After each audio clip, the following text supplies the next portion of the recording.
और इधर धनबाद से लापता मार्बल व्यवसायी सकुशल घर लौट आए हैं। वापस लौटने के बाद व्यवसायी घनश्याम मित्तल ने अपहरण की खबरों को खारिज किया। उन्होंने कहा कि मन भटकने के कारण वो कोलकाता चले गए थे। दरअसल घनश्याम मित्तल 26 अक्टूबर की रात से लापता थे और परिजनों ने अपहरण की आशंका जताई थी, जिसके बाद पुलिस जांच में जुटी थी और व्यवसायी का अंतिम मोबाइल लोकेशन धनबाद स्टेशन पर मिला था। लेकिन कल रात घनश्याम ने अपने घर वालों को फोन कर कोलकाता में होने की जानकारी दी, जिसके बाद आज उन्हें वापस घर लाया गया।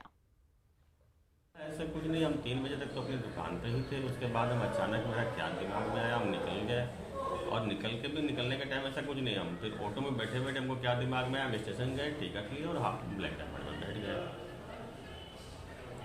रात भर हावड़ा स्टेशन में रहे, कल सुबह उठ करके हम इस्कॉन मंदिर मायापुर चले गए। झारखंड में बाइक चोर गिरोह और नक्सलियों के बीच सांठगांठ का खुलासा हुआ। चोरी की हाई स्पीड बाइक को चोर न सिर्फ नक्सलियों तक पहुंचाते हैं, बल्कि नक्सलियों के मूवमेंट की जानकारी दे रहे हैं।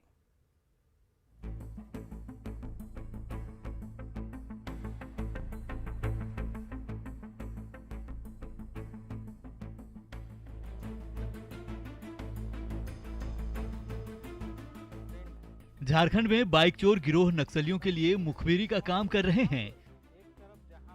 साथ ही चोरी की हाई स्पीड बाइक सीधे नक्सलियों तक पहुंचा रहे हैं। इसके एवज में बाइक चोर गिरोह को न सिर्फ ऊंची कीमत मिल रही है, चोरी के वाहन के कागजात बनाने की भी जरूरत नहीं होती। हाई स्पीड बाइक्स इन दिनों बाइक चोर गिरोहों को कुछ ज़्यादा ही रास आ रही है और इसी वजह से वो शहरी इलाकों हों या फिर शहर के आसपास वाले ग्रामीण इलाकों में वहाँ पर चोरी की घटनाओं को अंजाम देते हैं और उनकी मन पसंदीदा जो बाइक्स होती हैं वो हाई स्पीड बाइक्स होती हैं। इस वक्त हम आपको ऐसी ही एक बाइक को दिखाने की कोशिश कर रहे हैं जो इस वक्त थाने में ही मौजूद है, क्योंकि पुलिस ने इस चोरी की बाइक को बरामद किया है। आपको बताना चाहेंगे कि इस बाइक की जो कीमत है वो करीब 2.5 लाख रुपए है और ये हाई स्पीड बाइक्स है।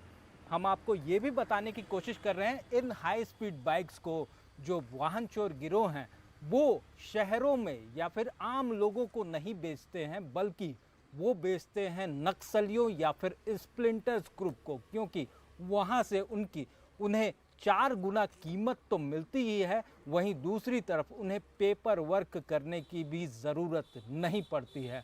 जो शहरी क्षेत्र से या फिर बाजार हाट से जहां कीमती बाइक है, हाई स्पीड बाइक है, उसको ये लोग चोरी करते हैं या चोरी करके सीधे सप्लाई पीएलएफआई ग्रुप को ही करते हैं। वाहन चोर गिरोह और नक्सलियों के बीच सांठगांठ का खुलासा रांची और खूंटी इलाके से पकड़े गए बाइक चोर से पूछताछ में हुआ है।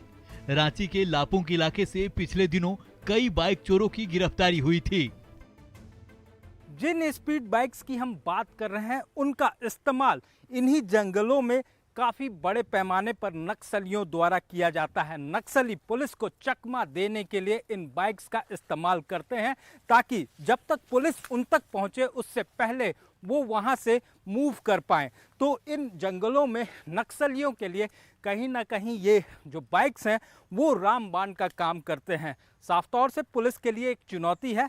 पहले के ज़माने में हम बात करना चाहेंगे तो नक्सली पैदल मूवमेंट किया करते थे, लेकिन अब वो हाईटेक बाइक्स का इस्तेमाल कर रहे हैं, जो कि साफ तौर से पुलिस प्रशासन के लिए एक बड़ी चुनौती है। ऐसे में पुलिस प्रशासन इनसे निपटने के लिए एक बेहतर रणनीति पर काम कर रही है। सिर्फ रांची ही नहीं, आसपास के जो नक्सल इलाके हैं वहाँ पर बाइक चोर गिरोहों की गिरफ्तारी के बाद इस बात का खुलासा हुआ है कि वे सिर्फ बाइक चोरी नहीं कर रहे हैं, बल्कि वो नक्सलियों के लिए मुखबिरी का भी काम कर रहे हैं। तो कैमरामैन संजीव तिवारी के साथ ओम प्रकाश, न्यूज़ 18 रांची।